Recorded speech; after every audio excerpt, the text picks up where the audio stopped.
नजलाउनु हरियो वन पापीको हुन्छ धेरै धन मरेर लानु के छ र हजुर किन यसरी जङ्गलमा आगो लगाउनु हेर त शैतानहरूले खतम बनाए पुरै लगाइदिइरहेको छ यार बिचरा त्यहाँको भर्खर भर्खर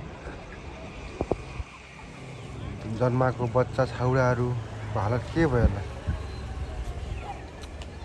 के भन्नु यस्तो छ यतिसम्म नगरे नि हुन्थ्यो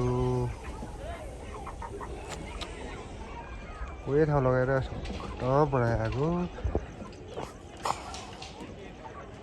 यतासम्म लगाएर लस्करै के गर्नु हेर्नुहोस् यसरी